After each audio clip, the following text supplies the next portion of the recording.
this drinking buddy went and pawned the beetle at a pawn shop, took the money, and ran.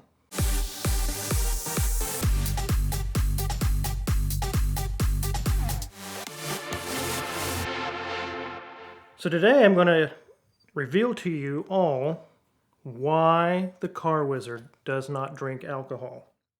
And when I'm going to go into this, I'm not talking about social drinking or having a drink here or there with family. I'm talking about the binge drinking, the crazy, the parties, the not waking up in the morning and not remembering what happened the last night. Those kind of things, why I don't get into them. And I have a list of reasons that all stem basically from the military. And it was a young time in my life. There's obviously at that 19, 21, people were doing some crazy things then. But my dad told me before I went in the military, he'd lived the military life and some of the stories he had, and I actually saw them all come true. They were actually factual. Without further ado, I'll start with the first instance. And again, one thing I want to reemphasize, so many people I've heard over the years talk about my drinking buddies. But after my 3 years in the military, I realized these weren't really buddies at all. In fact, they backstab each other the most I've ever seen any group of people do in my life. The first instance, there was a party over the weekend. There usually was on the weekend. And I had my roommate Jason, who had a 73 VW Beetle. It was a nice one. It was fixed up. It was in good condition. Lots of drinking went on. I just hung out in my room and listened to music or did whatever. Everybody else was doing their thing. Jason sent one of his friends down to do a beer run. So here's the keys, take my Beetle, bring us back some more. I don't know that the guy ever showed back up, I don't know, but later in the night, everyone got so drunk they were passed out or doing their, whatever it is they were doing. They all woke up in the morning, and my friend Jason came up to me, my roommate, he's like, "Have you seen my Beetle?" I said, "No." "Didn't you send that one guy out to do a beer run or something?" He said, "I don't remember." I was like, "Well, I can tell you who it was. When he left, I don't know what happened after that." Come to find out, this drinking buddy went and pawned the Beetle at a pawn shop, took the money, and ran. And after this was all said and done, no one could remember which pawn shop they went to. The car was never found. I don't know what happened to it, if the pawn shop sold it a day or two later or what they did, but the car was gone. He was out a lot of money. He'd put a lot of money in to fix it up. And I was just surprised that they said, "Oh man, it's all right, no big deal." It's like, what? He just stole your car and pawned it for money, for drinking money, and you don't remember any of it, and this is your buddy. But that's just the first instance. I have several more. The second instance is almost fatal. Again, another crazy weekend in the barracks, or what they call the barracks. It's kind of like an apartment building where all the single young troops stay. And they were getting wild, lots of drinking. One guy got really drunk, so drunk that he couldn't even walk anymore. He wanted to go to his room, and they had large breezeways on the outside of all the rooms. You could walk by each room, just like a hotel, basically. So this guy proceeds to crawl to his room, and his buddies decide to be funny to film it. So back then we had tape camcorders, and so they're filming him crawling, laughing, all the way to his room, like 7 rooms down. He crawls into the bed, and then they just leave him there. They come back later to check on, some guy had misplaced his keys, and realized this person that had been crawling is half hanging off the bed. And he went to put him back up and realized he wasn't breathing. He had drank so much, he had alcohol poisoning, and just left him. This person himself was so inebriated, it didn't click. They were like, meh. Went on to do their own thing.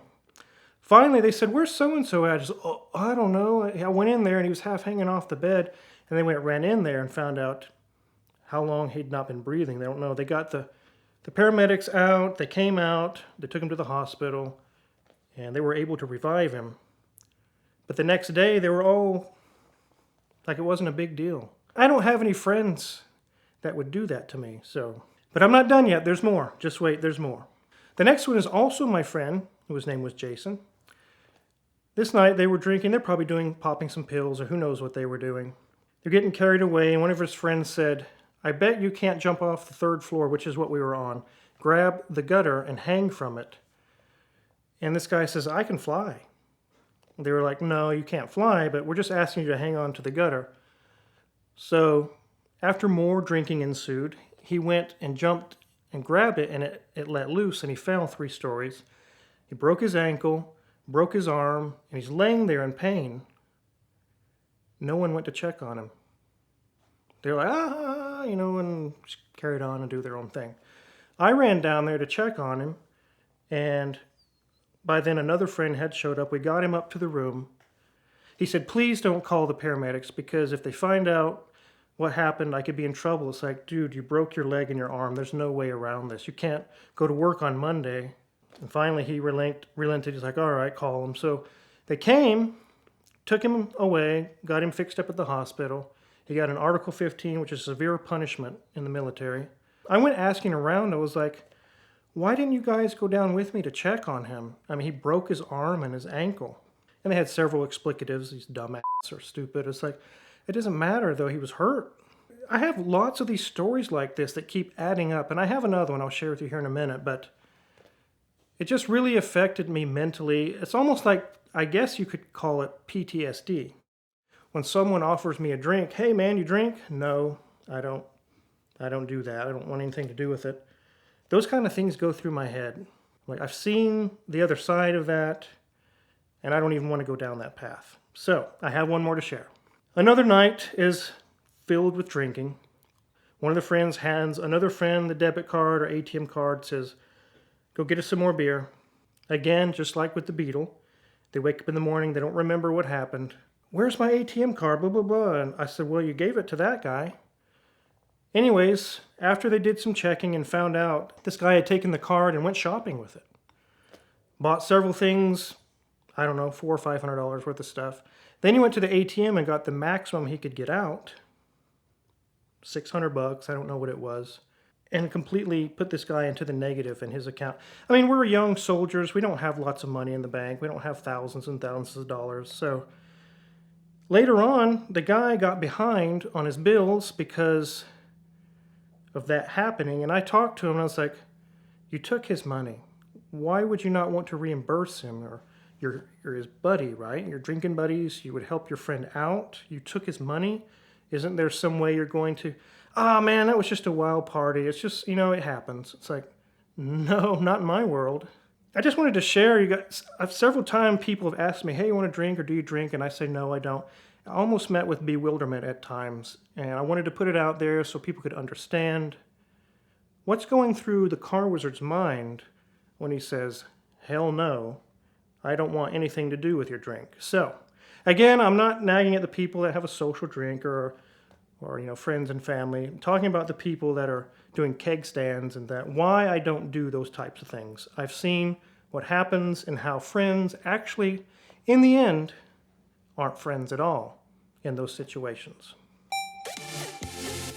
This month of VINwiki content is brought to you by Auto Tempest. Auto Tempest has supported VINwiki for years, Car Trek as well, all of our friends, but what we really love them for is that it is the most powerful way to shop for your next car. They compile all the results from all the major listing sites into one place. Autotempest.com, all the cars, one search. That means you get to all the deep, dark corners of the internet to find the exact car that you're looking for as fast and efficiently and powerfully as possible. You also get to see how it stacks up against all the other cars like it that are for sale around the country. And so check them out now at the link in the description below to shop for your next car with Auto Tempest and thank them for their ongoing support of VINwiki.